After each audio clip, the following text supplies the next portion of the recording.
ሀገሬ ስመላለስ ሆቴል ልጄ ከማር የራሴን ቤት መግዛት ፈልጋለሁ። ህይወት ሩጫ ናት። ሮጠው ሲጨርሱ ደግሞ መግቢያ ቤት ያስፈልጋል።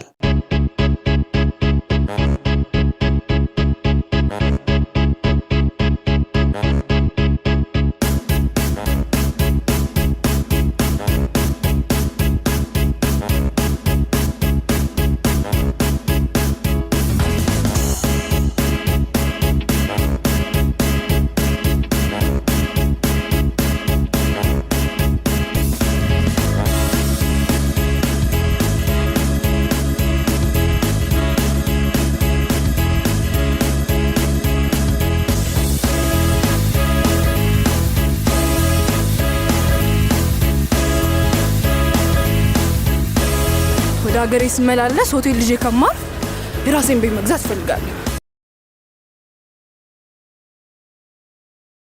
ሊያ የቤት መግዛት ፍላጎቷን እውን ለማድረግ አንድ በአንድ እንነግራታለን።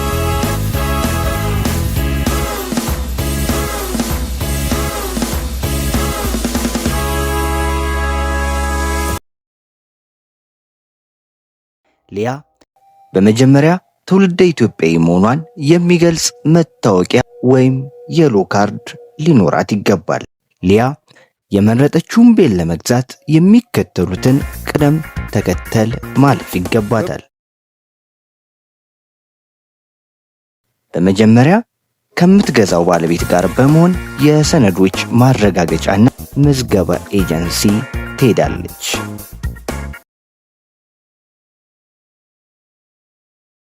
ሊያ የምትገዛው ቤት አዲስ አበባ ውስጥ ስለሆነ ወደ አንዱ ቅርንጫፍ በመሄድ የማይንቀሳቀሱ ንብረቶች የማስተላለፍ ውል በፍትሐ ብሔር ቁጥር 17 23 እና 2875 መሰረት የሚከተሉትን ነገሮች ማከናወን ይኖርባቸዋል።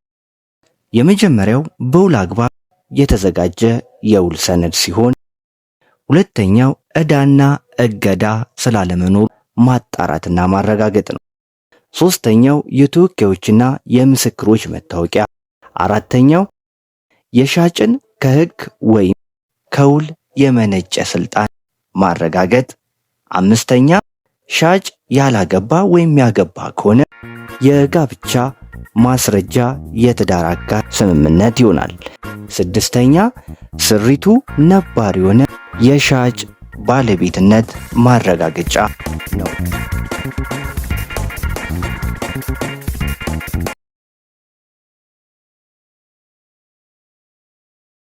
በመቀጠል ሊያ ማድረግ የሚገባት በውል መሰረት ግዢውን ካከናወነች በኋላ የቤት ባለቤትነት የስም ዝውውር ማድረግ ይጠበቅባታል።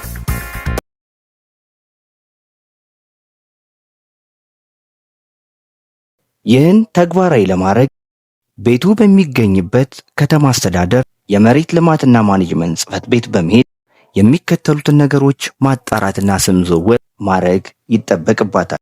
የስም ዝውውር አይነቶች: የመጀመሪያው የነባር ይዞታ ስም ዝውውር፣ ሁለተኛው የጅምር ቤት ስም ዝውውር፣ ሶስተኛው ወራሾች በውርስ ያገኙት ይሆናል። የነባር ይዞታ ስም ዝውውር የሚካሄደው የሚከተሉት ሲሟሉ ነው።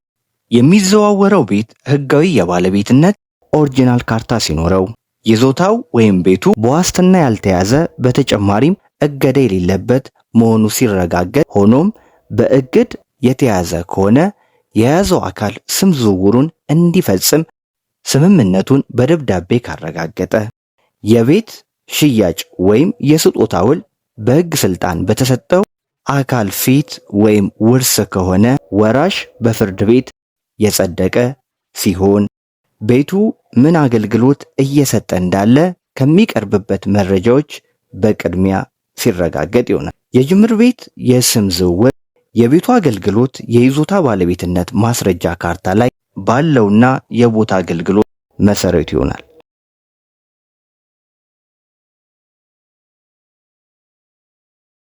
ወራሾች በውርስ ያገኙት ቤት በግላቸው የባለቤትነት ማስረጃ ሲፈልጉ በውርስ አጣሪ ተረጋግጦ በፍርድ ቤት የጸደቀ ማስረጃ ሲቀርብ አጽዳቂ አካል ጸድቆ ሲቀርብ እያንዳንዱ ወራሽ የድርሻ መጠን በፍርድ ቤት ካልተረጋገጠ ግን የስም ዝውውሩ በጥቅል የሚፈጸም ይሆናል። በውርስ ከተላለፈው ቤት በከፊል ባለመብት የሆነ ሰው ሲኖር ቀሪው ድርሻ ወራሽ ባለመኖሩ የመንግስት በሚሆንበት ጊዜ የስም ዝውውር ለመፈጸም ቀሪውን በቅድሚያ ለአስተዳደር ገቢ ማድረግ አለበት። በሊዝ የተያዘ ከሆነ ደግሞ መክፈል ያለባቸውን ግዴታዎች ማጠናቀቅ እንዲሁም አስተላላፊው ቀደም ሲል በገባው ውል ላይ የተቀመጡትን ግዴታዎች ገዢው ሙሉ በሙሉ መቀበል፣ ውል መግባት፣ በቦታው የተደረገውንም ግንባታ ከ50 በመቶ ያነሰ ከሆነ ደግሞ የተሻሻለ የሊዝ ውል መዋዋል ያስፈልጋል። ሊያ የባለቤትነት የስም ዝውውር የሚጠይቀውን በማሟላቷ የስም ዝውውር የሚያስፈልገውን የአገልግሎት ክፍያዎች ማለትም የቴምር ቀረጥ 2%፣ የአሹራ ክፍያ 4% እና ለስም ዝውውርና መሰል ለተሰጡ አገልግሎቶች የቤት ልኬት አገልግሎት፣ የሰነድ ማጣራትና የዳግም ካርታ ዝግጅት አገልግሎቶች በወጣው የክፍያ ተመን መሰረት ትፈጽማለች። በተጨማሪም ቤቱን ከመግዛቷ በፊት ከቤቱ ስፋት 30% በላይ ለሌሎች የንግድ አገልግሎቶች የዋለ ስለመሆኑ ሊያ ማጣራት አለባት።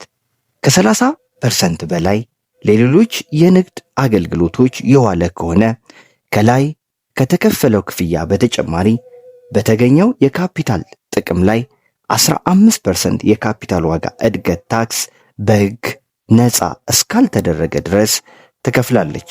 አሁን ሊያ በራሷ ቤት ማረፍ ትችላለች። ከነበረችበት አገር መመለስ በፈለገችበት ጊዜ አስፈላጊውን ውል በመዋዋልና የኪራይ ግብር በመክፈል ቤቷን አከራይታ መሄድ ትችላለች። ታዲያ እናንተም መሰል የሕግ አሰራሮችን ለደንበኛው የበለጠ መተማመን ከሚሰጠው አዲስ ላይፍ ሪል ስቴት ደንበኛነቶን እንዲያጠናክሩ እናሳስባለን። ለበለጠ መረጃ ታች ባለው ስልክ ይደውሉልን።